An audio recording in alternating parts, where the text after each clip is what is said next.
8 and Windows RT tablets are still in full force, which means you have a ton of different exciting options to choose from. With all those choices out there though, how can you truly decide which one is right for you? Hey there everyone, how are you doing? Joe Marin here for MobileCupOfJoe.com. And in this episode of Mobile Cup of Joe, I'm going to be reviewing the Lenovo IdeaTab Lynx. So the IdeaTab Lynx is packing in an 11.6-inch screen. You have a 1.8 GHz dual-core Intel Atom CPU, full Windows 8, and the option to purchase a keyboard docking station, which also gives you doubled battery life and 2 full-sized USB ports. So does the IdeaTab Lynx truly have what it takes to compete with other Windows 8 and Windows RT tablet offerings out there on the market? Find out right now in my full review. But guys, before I go any further, please go ahead and grab that coffee cup, fill it up, bring it over, and sit on down. Take a swig from your Mobile Cup of Joe.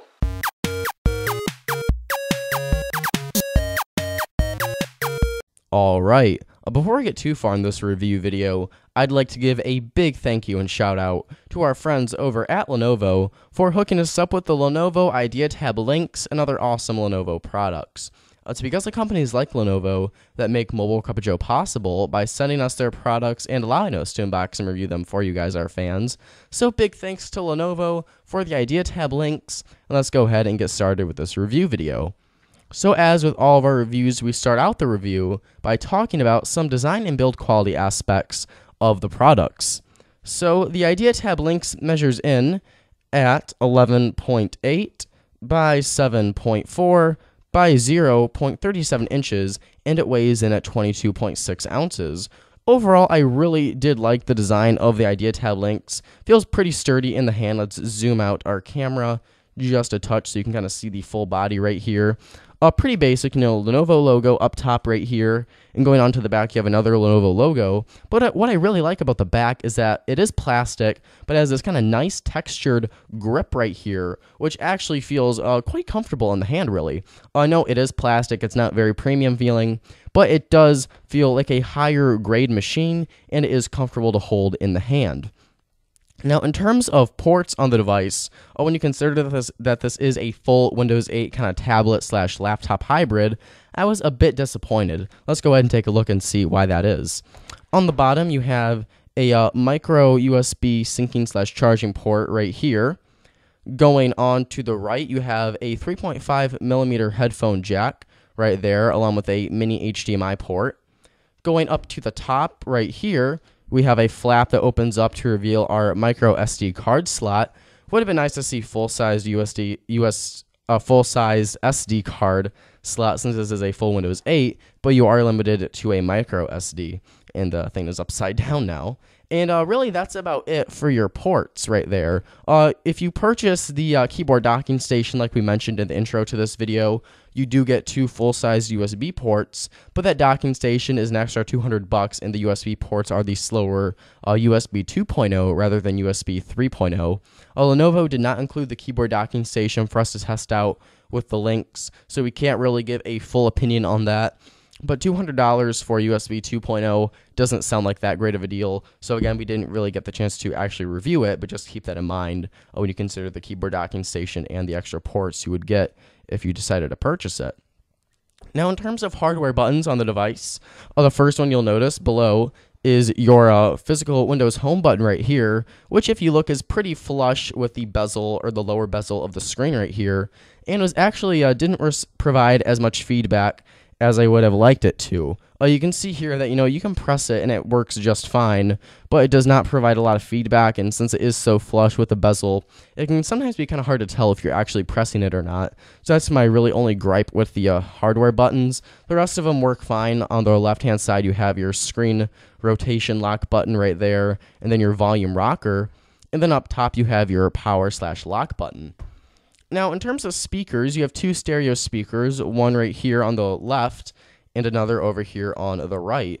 When I originally got the device, I wasn't sure how these speakers would sound just because it's a tablet, and tablet speakers usually aren't all that great. But these are dual stereo speakers, and I'm going to go ahead and show you just how good they really do perform. I'm talking through my microphone right now, but I'm going to cut off to the microphone in my camcorder so you get an idea for how these speakers will perform in real-day use. So just go ahead and take a listen for a quick second at the stereo speakers here on the IdeaTab Lynx. If we can get it to play. There we go.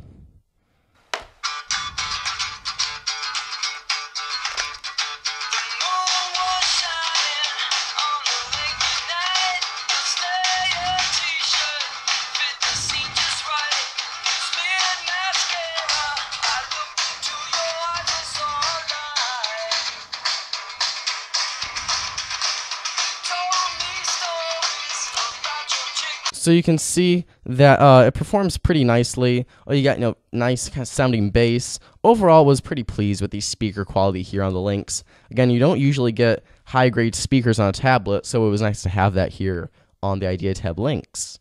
Now we're going to go ahead and move into some software, or pardon me, some hardware of the tablet. So the IdeaTab Lynx has a larger 11.6-inch screen with a pixel resolution of 1366 by 768. And although, it's not a full 1080p HD screen, it actually looks surprisingly great. As with most Windows 8 and Windows RT devices, colors are very, very nicely saturated. They're very vibrant. Text is pretty crisp, not as crisp as you're going to get on, again, a 1080p screen, but still crisp enough to where it's nice to look at, not hard on the eyes. Everything just looks really great on the screen. I love how colorful Windows 8 is. And that 1366 by 768 really does work very well on this kind of 10-inch, 11.6-inch form factor like we have here on the Lynx. Now, in terms of processing speeds, this is one of my biggest gripes with the device. You've got a 1.8 gigahertz dual-core Intel Atom Z2760 CPU, along with 2 gigs of RAM. So, for the most part, it runs pretty smooth. You can swipe through your modern UI right here with no issue. We can go ahead and go into our Internet Explorer. We can go ahead and browse the web and different things like that. And for the most part, it performs pretty good with the occasional hiccup here and there. But where my real gripe with the processing speeds comes from the gaming. Again, 2 gigs of RAM and a dual-core Intel Atom processor. Again, not the fastest processing speeds out there, but I was really disappointed with the gaming performance I got out of the IdeaTab Lynx. So right now we're loading up Jetpack Joyride. You can see right here it's actually taking quite a bit of time to load up. Notice this, pretty much every game, it does take a while to load up. But I'm going to play this, and again, Jetpack Joyride is not a really graphically intensive game by any means, but just notice how bad the frame rate issues can get when playing this game, especially as you get deeper into the levels with more action going on the screen. So right now you see it's performing all right. Not the fastest frame rate here, but for the most part, it's going fine. See if we can get into some deeper levels. Hopefully, I really want to show you these frame rate issues, but not sure if it's going to want to do it now that I've got it on camera. But you can see there it kind of glitched there for a second, and we're going along. It's not always responding to my touches right away, getting a little bit of glitches here and there as we're getting more stuff here on the screen. And it slowed down there for a second. We're still going through. So again, right now it's performing all right since we don't have a ton going on the screen just yet. But as you get coins and stuff, and as you get lots of lasers on the screen, you will notice a lot of frame rate issues. Again, not showing it all just yet, but it's not always responding to my touches right away. And you know what? Just kind of want to show you that. Not a great example right now just because there isn't a whole lot going on the screen. But, you get deeper in the level, you're going to get some frame rate issues, some glitches, some lagginess, and oftentimes cause me to lose the game because it would just slow down so much. And I really did want to show that with you, so I'm sorry I couldn't do that right now. But if you're in this thing, if you're going to buy a Windows 8 or Windows RT tablet for gaming, probably not the device here for you. Now, in terms of your cameras, you do not have a rear-facing camera, but you do have a front-facing 2-megapixel camera, and for the most part, it performs pretty good. There's my little face right there. You can see colors are actually pretty nicely saturated. pretty accurate. You know, it's still a little grainy just because it's only 2 megapixels, but it does perform pretty nicely. For your options on your camera, you don't have a whole lot. You can go to video mode right here, or your timer, or your camera options. By going to camera options, you can choose what you want to use for your audio device or what you want to use for your photo resolution. But that's about it when it comes to your settings for the camera on Windows 8 or Windows RT. But for the actual sensor here on the Lynx, it does look really great, even though my face is covered once again by my microphone. You get a little toilet sign right there.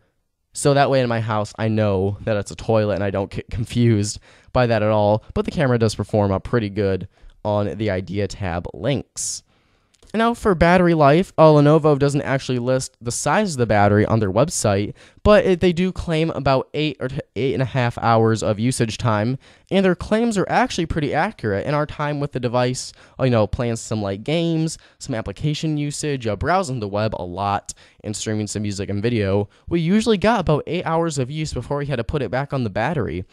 This long-lasting battery life is thanks to Intel Atom. Now, although Intel Atom is not great for heavy gaming and heavy processing speeds, it is really great with power conservation and power consumption. Although Intel's Core i series like i3, i5, and i7 are better for graphical processing power and graphical performance when playing really intense games, the Intel Atom processor lines are better when it comes to conserving the battery life. So, kind of a win-lose. You got to decide whether you want high processing power and slower or lesser battery, or if you want lesser processing power and a higher battery. So it's kind of a win-lose here between the i series and Atom series. But since Atom is on here, you do sacrifice some processing speeds for a longer lasting battery.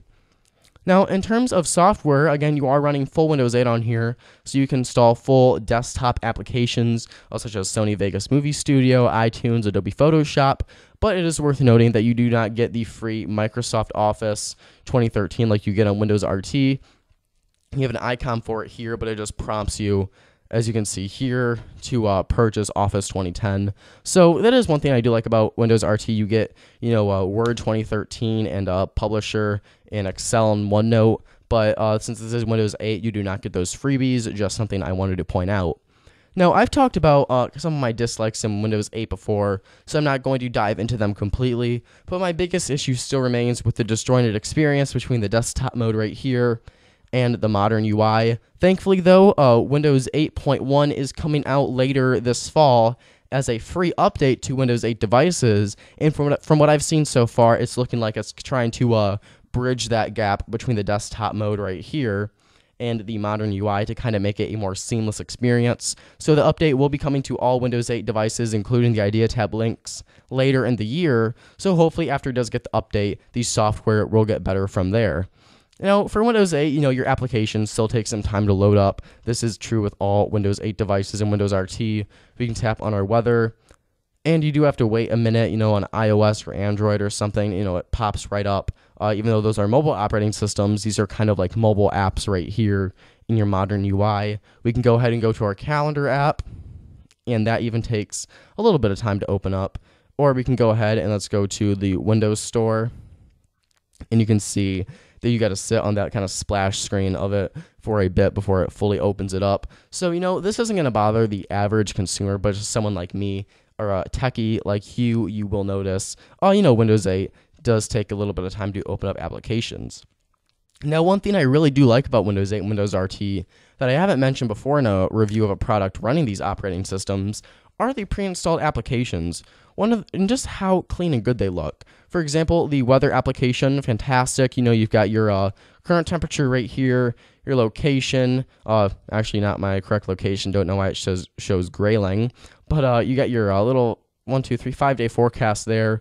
Swiping over here, kind of like a layered design. You've got some get started things, an hourly forecast here, a radar, historical weather, and you've got some next steps like you want to go to your places, or you can even go to ski resorts, different stuff like that.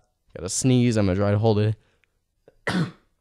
Sorry about that. I had to sneeze. That was a really inconvenient time to sneeze right there. But I do really like how the weather app is set up here on Windows 8. Again, calendar, it looks good too.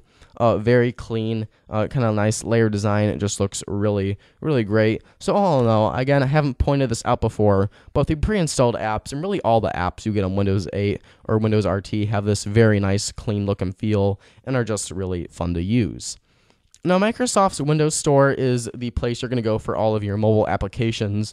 And although, it's not going to be able to compete just yet with Google's Google Play Store or Apple's App Store, it is, slowly but surely catching up. You've got your major apps on there, such as Twitter, Evernote, Google Search, Netflix, Skype, Vivo, Nook, Amazon, and Facebook actually announced that they will have an official Facebook app for Windows 8.1 when that releases. So, you're slowly getting a bigger stream of developer support here on the Windows Store. You still have a lot of improving that needs to be done, but again, slowly but surely it is improving to the point where in a couple years from now it should be a true competitor and just might be able to compete with Google Play or Apple's App Store. That's a couple years off, but you know what? You never know because the mobile technology app marketplace changes so darn often. So that's about it for my review of the IdeaTab Lynx. I'm actually going to be giving it a 7 out of 10. I'm giving it a 7 out of 10 because with the pros of the device, you're getting a strong build quality, a really good looking screen, efficient battery life, and the full capabilities of Windows 8, along with those really good stereo speakers. But we did dock at 3 points just because of the lack of ports you're getting for a full Windows 8 powered machine. You do have inconsistent processing speeds, especially when you are playing games that aren't really even graphically intensive, and the fact that there are just better Windows 8 tablets out there available for a little bit more money. You can actually get the Lenovo ThinkPad Tablet 2, which offers an even better build quality from what I've heard and from what I've used in stores. It also has a stylus that's built into the device. You have a smaller screen, but you are getting a higher pixel density, and that's only like $50 or $60 more, and probably less if you do find a good deal on it on Amazon or something. And if you look at other options from like Samsung or Asus or Sony, there are just better options out there. While I did fairly enjoy my time with this tablet, and while it is a good tablet, there's just nothing remarkably exciting about it. It's a Windows 8 tablet, and it performs okay, but there's room for improvements with the hardware and software alike. But if you can get a Windows 8 tablet with better hardware, you still have those software issues, but for a little bit more money, why wouldn't you want a little bit better software? Again, $450 for the base price is not a terrible price, but just for a $50 more or even less, really is hard to recommend purchasing the IdeaTab Lynx. If you need like a spare 10-inch tablet or something, I guess I could see why you would purchase this. But if you're in the market for a 10-inch Windows 8 tablet, while you could purchase this, there's just better options out there, and I really cannot find a really compelling reason to go out and buy this. Then again, that is my review of the Lenovo IdeaTab Lynx. Please feel free to leave your thoughts about the device in the comments below. And that's about all the time we have for this episode of Mobile Cup of Joe. If you liked the video, please go ahead and hit the like button if you liked it. It takes 1 second to do so, and it really does help support the show. And if you want to show your support towards the show even more, I'd really appreciate it if you go ahead and hit the subscribe button for more Mobile Cup of Joe videos. Feel free to follow us on Twitter and like us on Facebook for the latest MCOJ news, and head on over to www.mobilecupofjoe.com for the latest in technology reviews of smartphones, tablets, laptops, and more. I'm Joe Warren from mobilecupofjoe.com. Thank you so much for watching. Have a wonderful day, and I'll catch you guys in the next video. Bye-bye.